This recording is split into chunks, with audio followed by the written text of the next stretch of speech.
Hey all! New day, new verses. Today we're digging in on the teachings about revenge for verses 38 through 42. Let's dig in. You have heard the law that says an eye for an eye and a tooth for a tooth.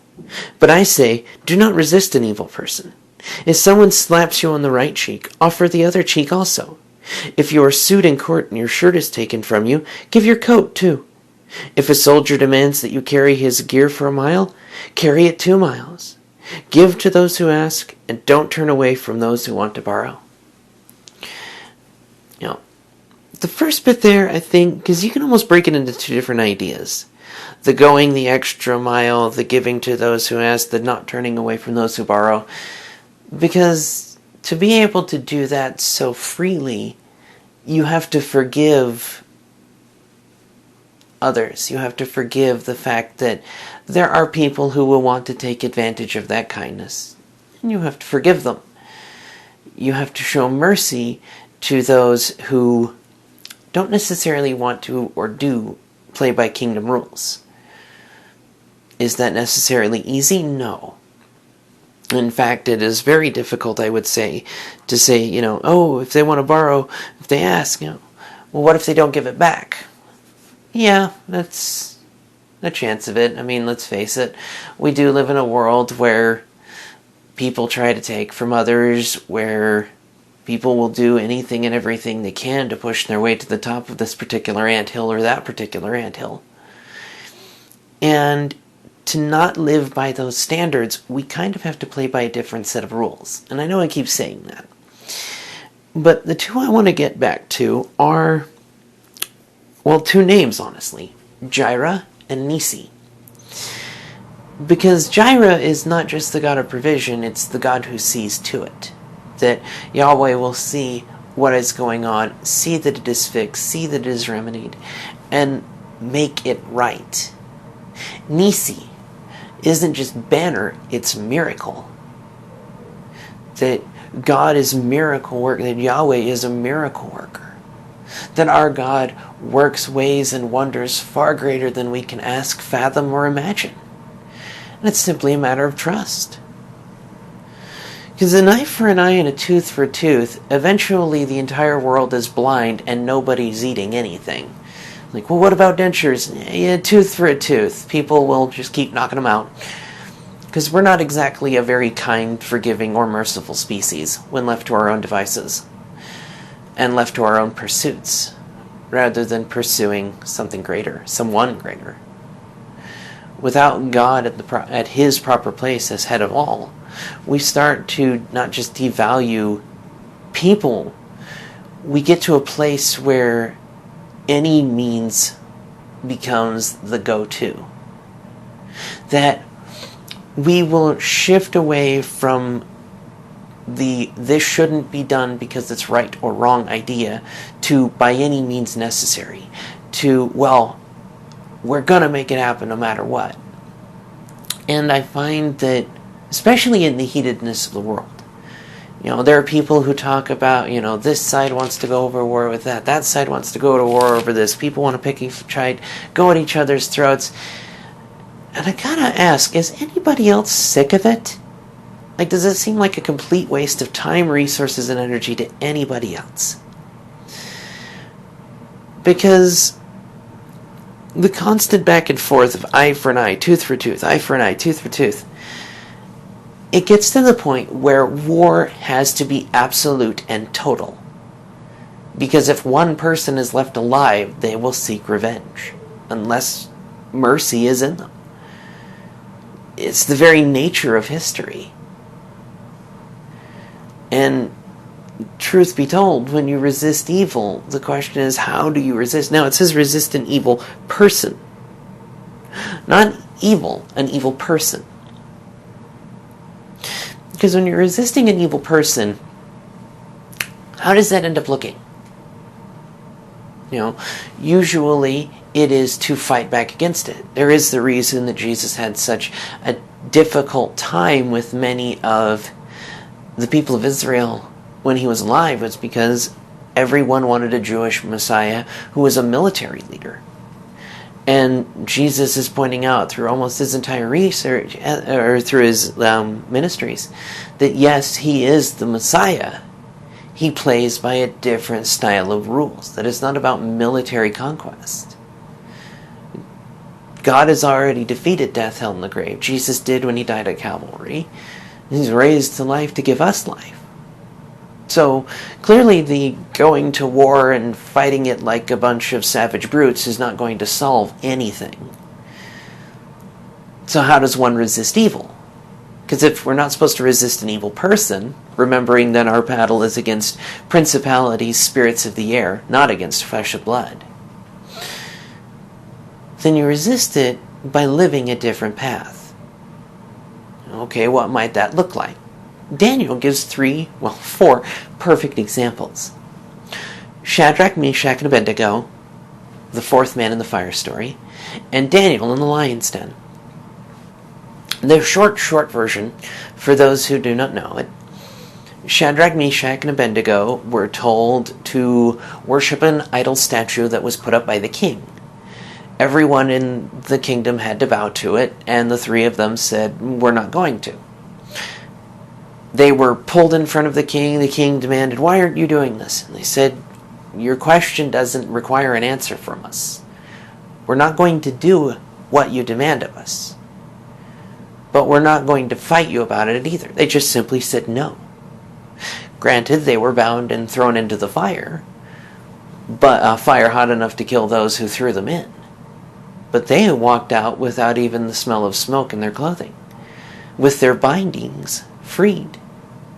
The fourth man in the fire, there with them. The Spirit of the Lord, the angel of the Lord right there, with them in the fire, keeping them safe. Daniel in the lion's den. A decree goes out that Hebrews and Israelites, basically no one's allowed to pray to any being but the leader, Cyrus. Daniel continues to do what he has always done. Pray to his God. Walk the path of faith. They bring him before the king. Because of the decree, he's thrown into the lion's den. In that place, the Lord shut the mouth of the lions. Daniel didn't resist. He didn't fight the king. In fact, the king, Cyrus of Persia, spent his time trying to get Daniel out of it. Unfortunately, with the way their laws worked, there wasn't one. But God made a way. He saw to it. He made a miracle happen. Daniel and his 3 compatriots, Shadrach, Meshach, and Abednego, they resisted evil by not resisting the people. In fact, they did exactly as Jeremiah prescribed. They worked to the blessing of the Babylon they were in. Well, they were in the Babylon, but it's the story that continues all the way down through. We're sojourners. Much like Joseph was in Egypt, we try to make the areas we're in prosper, because we're doing it unto the Lord, not for the people around us.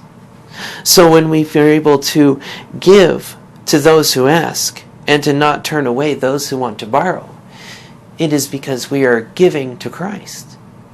He himself said, "When I was thirsty, you gave me drink. When I was hungry, you gave me food." But Lord, we never saw you hungry. We never saw you needing food. Surely I tell you, if you do it for the least of these, you've done it for me. So even vengeance and revenge, because vengeance is the Lord's territory. He says so himself. "Vengeance is mine, says the Lord." Since he is the God who sees to it, Jireh, then we can take him at his word. After all, he is Nisi, miracle. He makes a way when there is no way. The Red Sea, it's kind of what he enjoys doing. Because when all seems hopeless and we're relying on his strength, not our own, then walking on water is just another day in the park. A day of miracles and blessing that we get to live in, thrive in, and share. So why would this idea of giving and not following the eye for an eye silliness? Well, because if we're living by a different standard of rules, and we're resisting evil, but not people, then our lives, being the light of the world and the salt of the earth, are what topple those principalities. They're what shake chains free from prisoners around us. The chains of sadness, of anger, of depression, of wrath, of rage. They're shaken free by the lives we live. So next time when you're in a situation, myself included, all of us, where our first instinct may be eye for an eye or tooth for a tooth, to flip somebody off who cut us off, to yell at somebody who was rude, to snap at somebody who tried to force their opinions or views on us. Don't retort. Don't respond that way. Don't live by the world's standard. Instead, turn the cheek. Remember that we were all lost at some point, until we were found, saved by our shepherd, and learn to listen to his voice and to know his voice. Because the very person you're dealing with that you may want to take an eye or tooth from may be more lost than you've ever been. And your life may be a light. At least it's supposed to be. I hope we live it. Because to be honest, I'm very tired of living in a world where, by any means, to make it happen, doesn't really believe in a God of all provision, does it? If we want to live by a different standard, we have to remember the rules by which we live. That our God sees to it. That our God makes a way. That he tends to us, he sees to us. That even when we are in the valley of the shadow, we need fear no evil. That no weapon formed against us may prosper. And yes, I know I just hit on Psalms and Isaiah, but it's throughout the entire text. If we truly believe what we say we believe, then let's stop playing by those rules. Put down the weapons, put down the physical sword, and pick up the sword of the Spirit.